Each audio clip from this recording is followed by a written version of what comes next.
And for people in Pakistan, assalamu alaikum.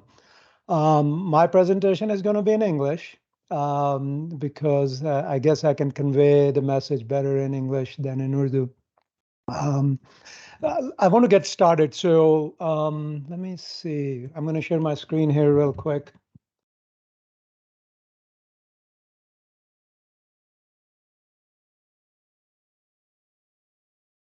So great. First of all, it's a pleasure. Oh, no, wrong screen. Give me a second.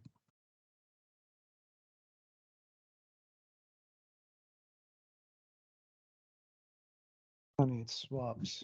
Okay, let's try this again. All right. Technical difficulties, just a second. Not a problem, take your time, sir. Yeah.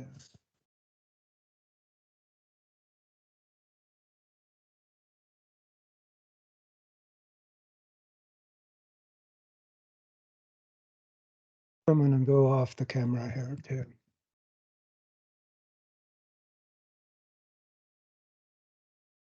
So let's do this. Okay, good. I think I got this. Assuming you can see my screen, first of all, right? Okay, I'm going to take silence as yes. Just real quick, it's a pleasure talking to the Pakistan user group, and I do want to thank Faisal Fareed and everybody who is involved here in helping set this up. This is a great opportunity to learn and share and grow together. So definitely a pleasure coming over here and talking to you all. I'm going to talk more about Azure and an opportunity for this service to be delivering a service which can be used in training organization, in colleges or universities or in hackathon, or even if you're running workshops, you can use this service for helping others grow as you train them. So let's talk about this. But before I jump in, just a little bit about me, just toot my horn here. I've been at Microsoft for 15 plus years, and I also am an adjunct faculty member at University of Washington. And I've been doing this cloud thing for like 17 years or so. I do have a book out on Amazon too, if you wanted to check it out. I'm going to have 3 questions. I'm going to give away copies of my book, electronic copies of my book to people who answer that. It's going to be a question from one of the things that I'm going to mention in my presentation. So let's jump in to what this service is. This service is all for higher education.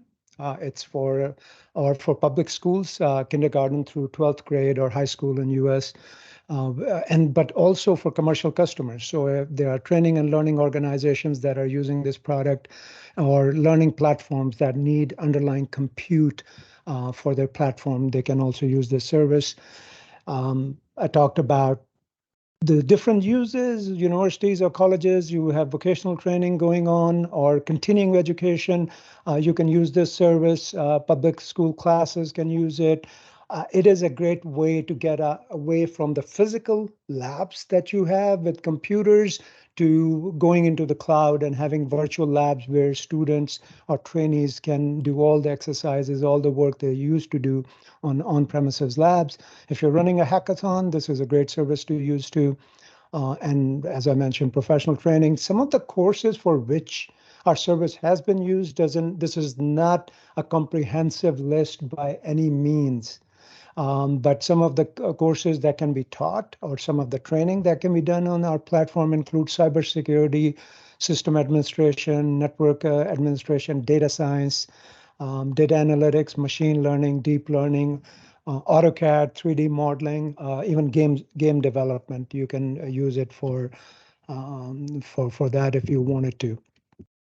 Just want to quickly run through the benefits.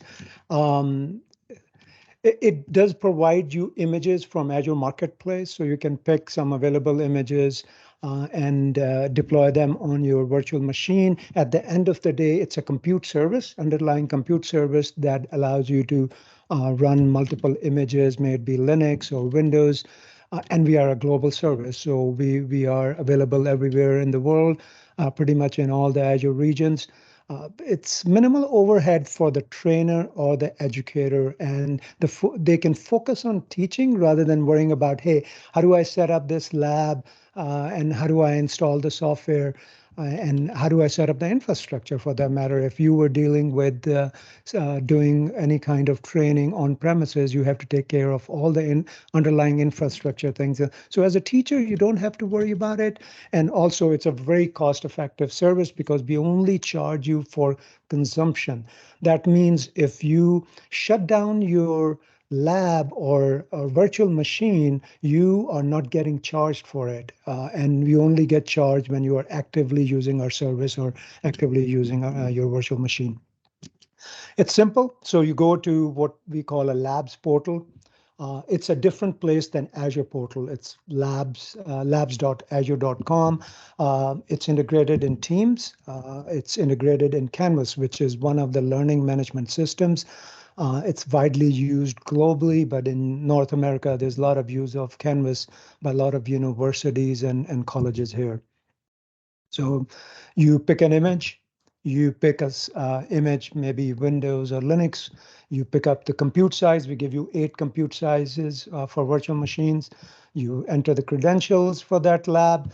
You can define the quota, extra quota that you want to give to each student, and then you can set automatic shutdown policies. Remember, I said that it's a consumption-based service. That means that it can we will only charge you when you are using the machine. So we made sure that there were cost controls and cost management built into our service. Cloud-based consumption pricing, quota you can set for students like, hey, I only want to give 40 hours per week on top of any schedule that you might have shut down. And I'll give you a quick demo. That's the goal. I have a lot of slides. That's why I'm zipping through them real quick so I can get to the fun part, which is just showing you how you set it up and how to get going. There are a bunch of images you can pick from Azure Marketplace as you're setting up your labs or virtual machines. I told you about the Linux versus Windows images that you have available, and then we have 8 compute families. And the great thing is that these compute families, Azure compute families we are using, allow you to do nested virtualization. There are a lot of courses that are taught by network administration and system administration educators, or even cybersecurity courses, which require multiple virtual machines for students. And you can enable them by picking one of the nested virtual machine SKUs that we offer. Or if you're teaching games development, or you are doing 3D rendering using Autodesk, or you're doing any kind of arts and media classes, you can use GPUs for that purposes. Just a big high-level overview of what this service is, what are some of the features, and some I have mentioned, but wanted to put them on one slide for you. It's a managed service. That means we'll take care of any issues that you have. So you have an issue, you can open up a support ticket for us, or rather the IT admin will open the support ticket and we'll take care of it. The support model is very similar to if you were using Microsoft 365, the IT admin calls Microsoft and we provide support. We have made a lot of improvements. The service has been there for a couple of years, and their reliability and performance improvement. I have a slide I will flash by on giving you time differences between the older service and the new service. There's stability in the back end, and the reliability has been enhanced.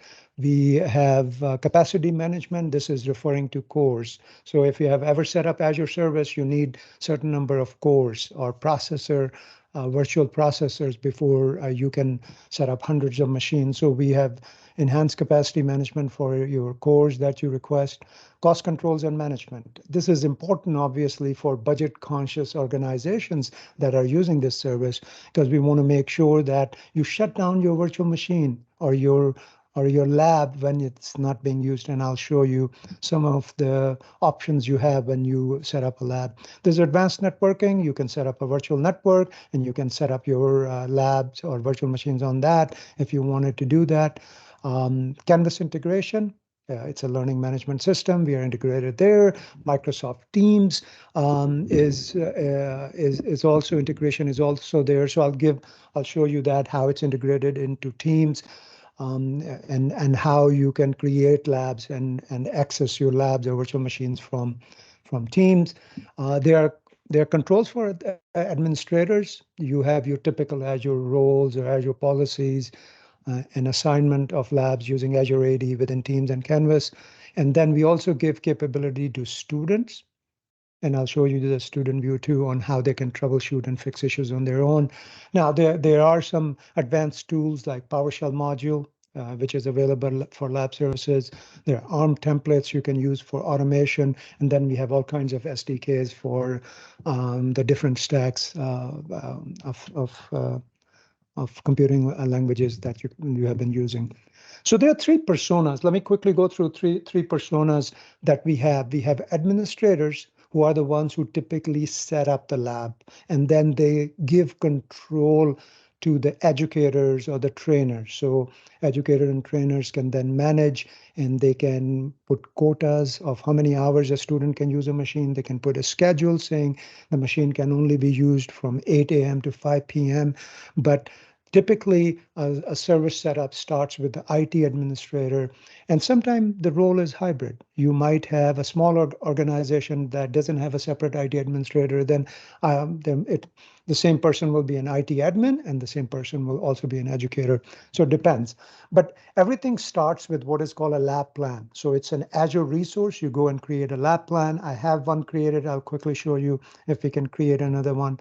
You have 8 virtual machine options, already touched on that. There are many images available from Azure Marketplace. We have data residency. We are compliant with GDPR. We are compliant with Schrems 2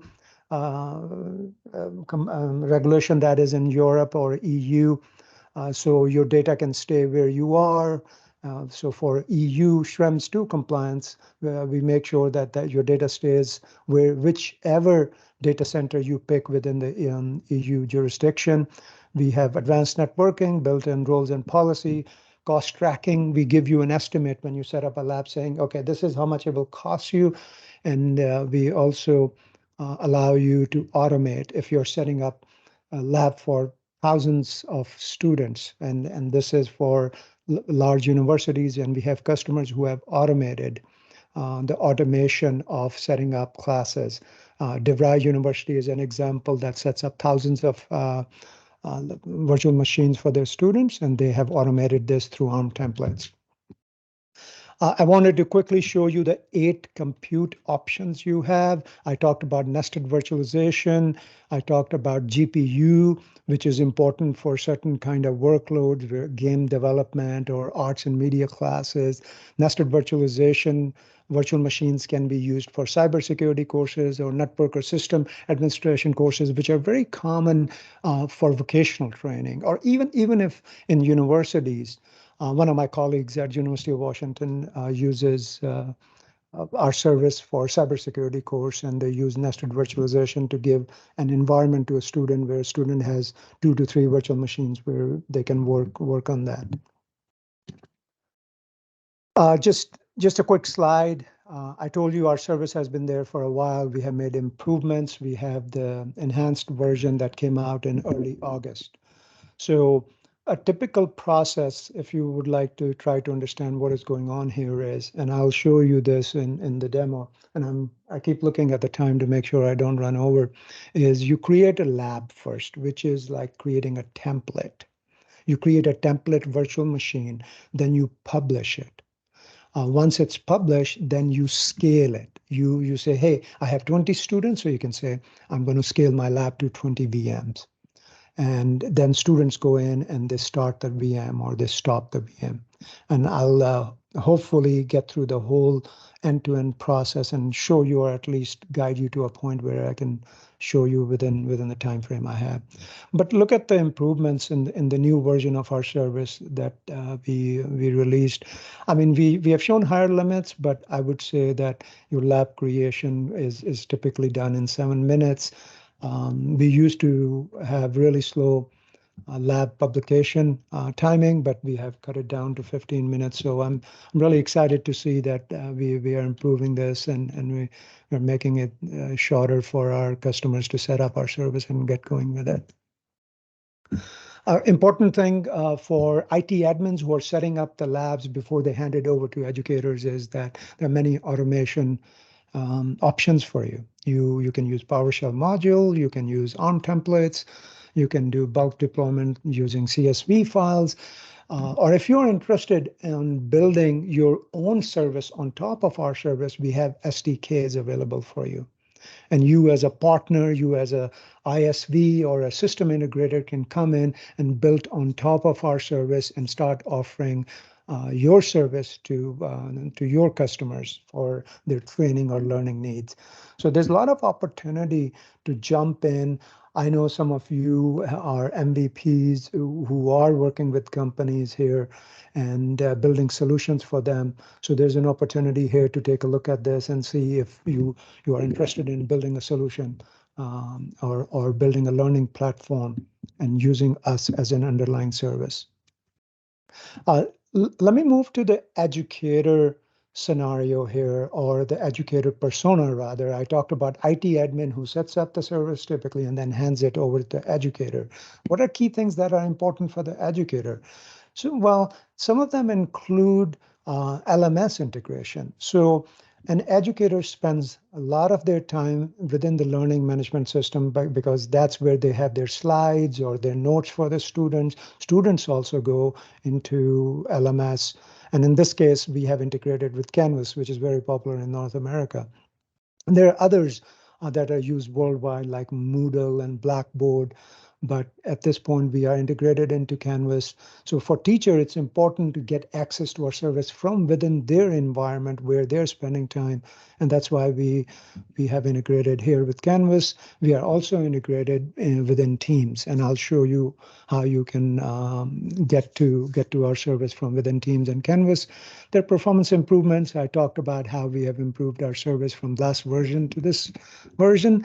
And as an educator, you also want to make sure that you have control over how students are shutting down machines, and also update to lab owner experience. You as an educator, as an example, might not want to give the super user password or the admin password to every student. You will see when we create a lab, there is an option to either use the same login name, same credentials for all the virtual machines that are going to be set up for the students, or you can say, hey, I want to give non-admin access to students, and I want to retain the God powers for myself.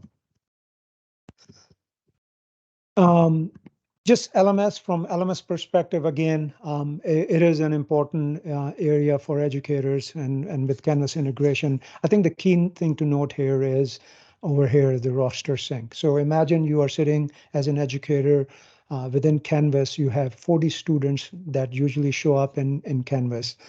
What happens is when you create a lab and then you publish it, it immediately, you don't need to do anything, but it will assign 40 VMs if there are 40 students within the class, and it will assign each VM to one of those students. And then it keeps the roster in sync with number of VMs. So let's suppose a student leaves, it will delete their VM and it will remove them from the number of VMs. If a new student comes in, it will automatically spin up a lab or a VM for them. Okay. Teams, same thing. You set up a new Teams team, and the same concept. You set up a lab within Teams. There were 40 people in a channel or in that team. It's going to assign 40 virtual machines automatically when you publish your lab. Auto shutdown experience is important. It doesn't matter if it's a Windows machine or a Linux machine. If there is any inactivity, we will help you shut down the machine, because remember, you get charged for usage of the machine, not when it's shut down. We detect both mouse and keyboard activity and also usage. Resource usage of your CPU, as an example. Imagine you had a large data set and you were training that data set, and you stepped away from your keyboard, or you're not using your mouse. We will detect that the CPU is still being utilized, and we won't shut down your machine. And I'll show you where these settings are. So important, I talked about non-admin accounts and also setting up a template virtual machine that you can publish immediately. What this means is that think as an educator, you are setting up a lab, or you want to give the same environment to all the students. Sometime you want to add additional software on top of like the basic Windows 11 image that you will pick from Azure Marketplace. A lot of other educators say, no, I just want simple Windows 11 image, and I'm not going to make any changes or add any software. So we give you those two options, and I'll show you those two. Students, real quick, the third persona in our service. For students, it's important if they're working on a lab and educator is not available, they should have the ability to read, to basically troubleshoot. So there's an option for student to troubleshoot and redeploy their VM on a different server rack in the data center. It's 2 a.m. in the morning, they're doing their assignment, suddenly they can't, there's some hardware issue, or they can't access their virtual machine properly, or there are connection issues. We do give an option to redeploy, and that really helps them get to their virtual machine. We don't destroy their data. We just reattach the disk to a virtual machine in a different server rack in the data center. Quickly, I'm going to touch on support model because this is important if an organization is using this, and the fact that it is very similar to how you, if you were using Microsoft 365, the support model is similar to ours. The IT admin calls us, not every student, not every educator in every university in the world. So we can scale this service properly. How about students, you might ask? Well, if you are a student or if you are an educator, we have an option where you can internally get hold of the IT department and tell them what the problem is, and then they can open a ticket for you. So this is just a screenshot. I think that this is a lab account, and there are two views here.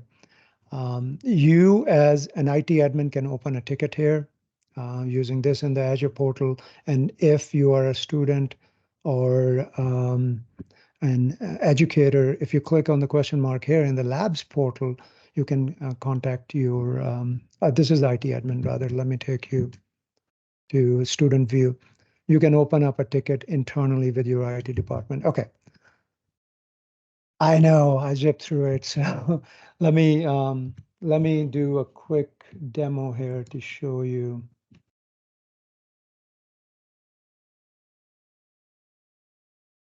Yeah. So I'm sitting in the Azure portal. I have already created what is called a lab plan. So you can go look for lab plan. This is a starting point. If you wanted to set up the service, I'll just set up a lab plan here real quick.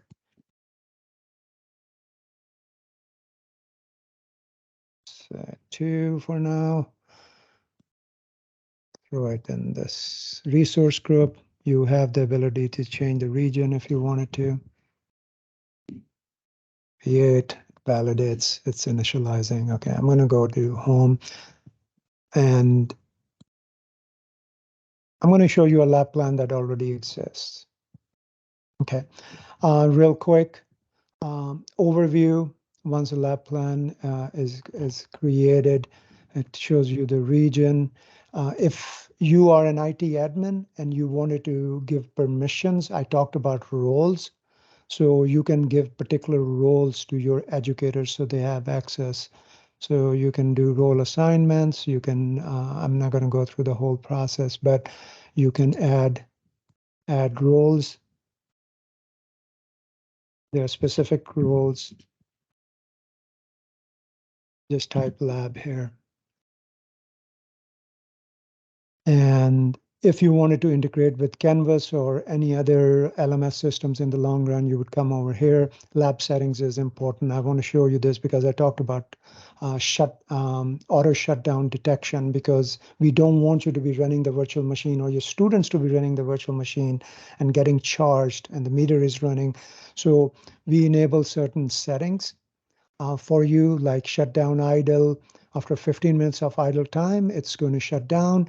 Here are two options. User absence means if there's no keyboard activity or if there is no mouse activity, we're going to shut down. But if detect idle based on user absence and resource usage. But the other setting is if I give you an example of you're running a machine learning model where you're not touching the keyboard or the mouse, but your CPU is still working. So we can tweak that.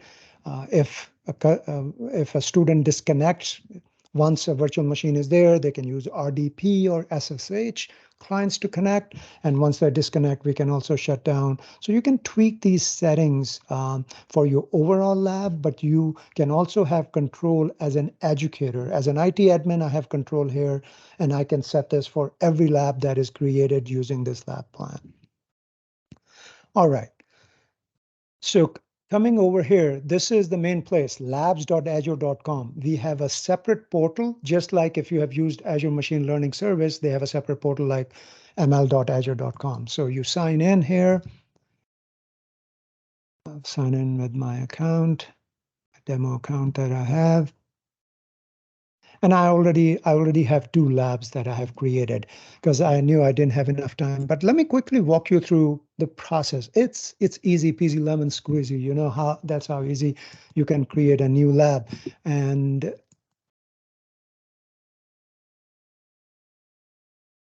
let's stay here. Okay. You give a name, and I'm not going to go through this process. You pick an image. Let's just take Windows 11. You pick one of your 8 virtual machine options you have. I'm going to use medium for 4 cores, 8 GB, 128 GB disk space. Next. This is where you decide if you want to, we are creating a lab or we are creating what is called a template VM, which is going to be used to make virtual machines for students. Do you want to give admin access to everyone, or you want to only give non-admin access? If I select this option, then I have to create a login name and a password for that non-admin account. Just for our sake, I'm just going to say give admin access to everyone. Doesn't matter. Okay. Just keep going. Okay. So lab hours for each student. You can set up what is called quota. Like I want to give 10 hours on top of what you will set up in the schedule. And I'll show you the schedule real quick. Here are the settings coming up again. Remember, I showed you these settings in right here.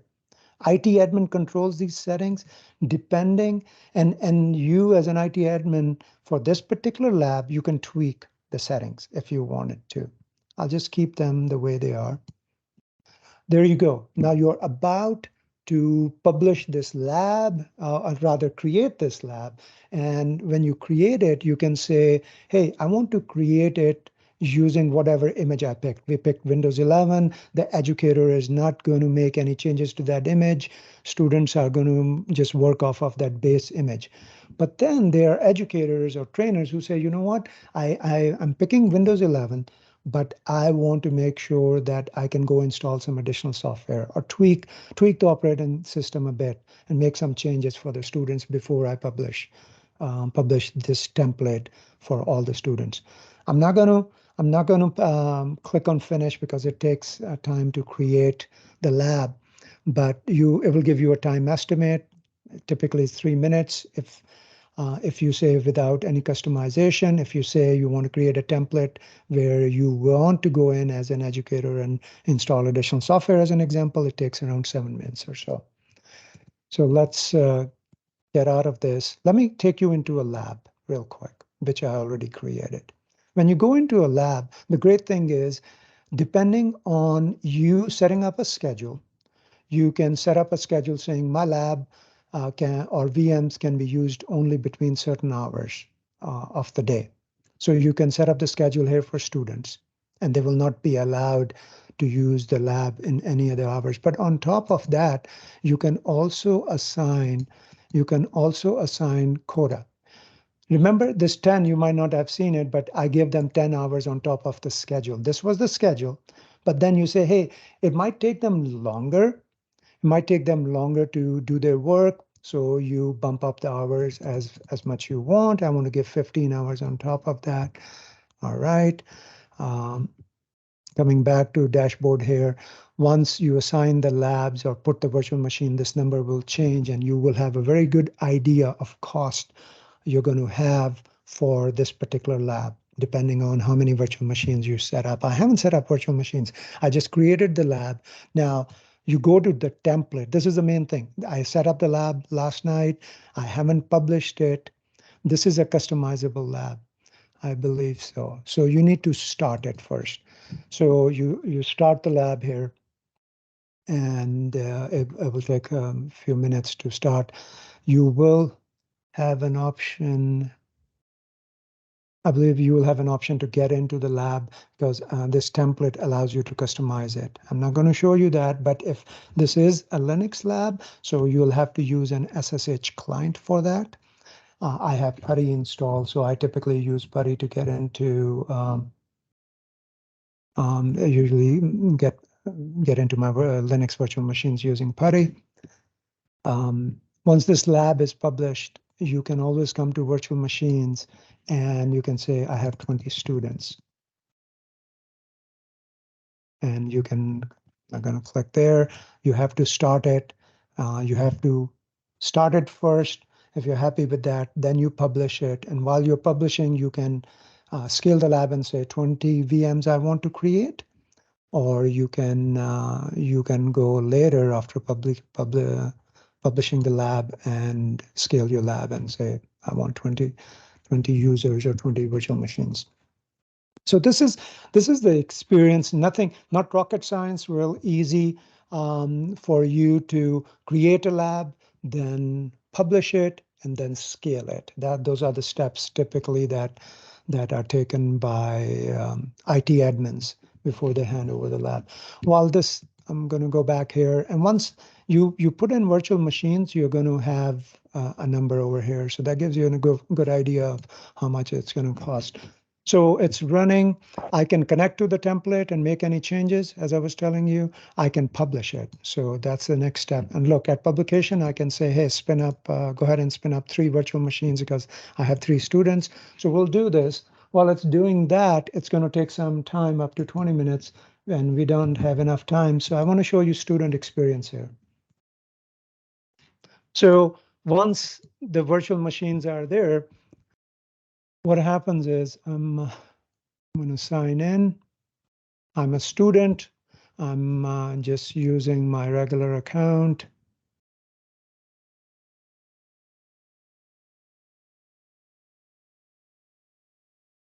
I have these 4 VMs that have been given to me. I'm just go ahead and I'm going to start this Linux VM. And it tells me how many hours I've used out of the quota that I have. I haven't used the quota too much here. I'm going to start this Windows VM that was assigned to me. And I'm also going to assign this Linux VM. All right. While this is going on, let me show you something else here. While 3 virtual machines are being created for 3 students in my class, now, typically what you would do is you would come over here under users, you would put the email addresses and you'll have the UI where you will put the email addresses of the 3 students and you will send them invitations. And students will get an email with an invitation link. They click on that, it will open up labs.azure.com, and it will show you the virtual machine that has been assigned to you. And they will log in. First, they will start, because we always keep them in stop state. We don't want you to be getting charged for a virtual machine that is not used. And remember those settings for cost controls to do idle detection and do auto shutdown, all those are enforced here.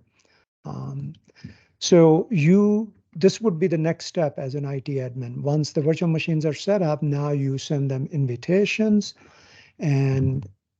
and they come over here, they start their VM. My VMs are starting right now, and they start, and then I can quickly show you how to get in once this VM starts up.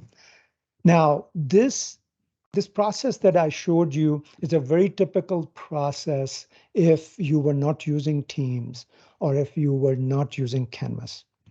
If I was using Teams as an example, let me show you how things look in Teams. So if I'm using Teams and I can't get into the nitty-gritty, we have great documentation that you can refer to. I can add an app, and Azure Lab Services is one of the apps.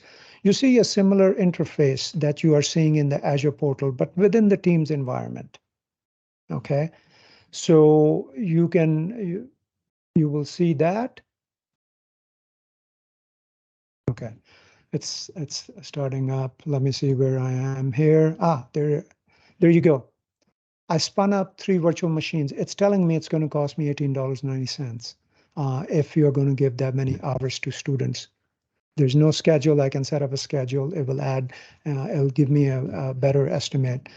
But so cost control is important. Okay, these virtual machines have started. If you click on this icon, it will give you a string for connecting via SSH.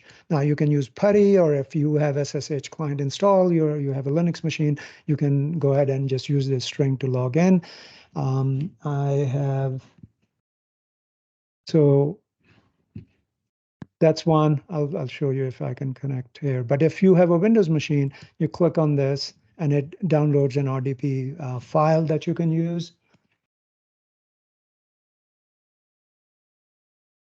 Okay. So anyway, I can get into the machine. So that's real quick. Just a quick way for me to show you how to set up the service. I do want to come back here. There are a lot of resources for you. If you were interested in that, there is a landing page in azure.com. We have our official documentation. We publish a lot of blog posts in our blog. If you have any ideas on improving the service, you can go here. You have a question that you want to open for the service in the forums. You don't want to call us or open a support ticket. You have an option there. This is really important link. You as an educator can teach various kinds of classes, both technical and non-technical. And we created this documentation for you to set up various class types. You're teaching a cybersecurity course or system administration, network administration, arts and media. We give you step-by-step guidelines on how and what you need to do to create a good lab or a virtual machine that you can hand over to your students. Few key things for IT admins. We have an API documentation. We have a lot of stuff in GitHub repository. We have sample scripts, ARM templates you can get to. You can get to our SDKs from here. And there's API documentation available here. My go-dos for you would be, hey, go try it out, test it out, set up a lab plan, simple steps as I was showing you. Create a lab, publish it, add VMs, assign to students. Okay, I have 1 minute. 3 questions for you, and I'll give my book, the e-version of my book to people who can answer that and put it in the chat. What is the name of the Azure resource that needs to be created to start using Azure Lab Service? That was question number 1. What is the URL of the portal where the educator can manage the lab? Okay, if both educator, student can go see the lab, educator can manage it. And who can open the ticket? Can the educator open the ticket typically, or can the student open the ticket, or IT admin? So 3 quick questions there. A little bit more about my book, and last but not least, I do want to thank everyone who helped set this up. Special thanks to Faisal for Pakistan User Group to do this, then Mazik Global, and I know that there are a lot of great sponsors here, One Dynamics, Group, IT Knox, and Stallion Solutions. So thank you for this opportunity to have me come and present this. Right on the spot. Right on the spot, I'm done. Yes, yes, exactly that. Thank you, Fawad bhai. It's always pleasure to have you, and a very knowledgeable, very a good session. Yes, thank you again, Faisal, for setting this up. And look, I have been a big proponent of community and learning and sharing and growing together. And it always I get such a warm and fuzzy feeling when I see the community coming together to learn and grow. Absolutely, and thank you so much for your support. I understand, I truly respect and love the support you have been providing to Pakistan user group and especially to me from my day one. So thank you so much. Absolutely. And thank you, everyone. And have a good evening, afternoon, or morning. All right. See you all. Thank you. Bye-bye. All right. With this one, we are wrapping up today's day. So thank you so much for joining us today. Uh, we are going in person tomorrow at Selani Gulshan campus in Karachi. So we will be sharing all the location details soon on our website and on our LinkedIn pages. So please do follow us. This is going to be an in-person, and the last day of the event will be on Sunday. So stay in touch, enjoy your weekend, and then we will touch base again on Sunday morning. Thank you, everyone. Bye bye for now. Thank you. Bye.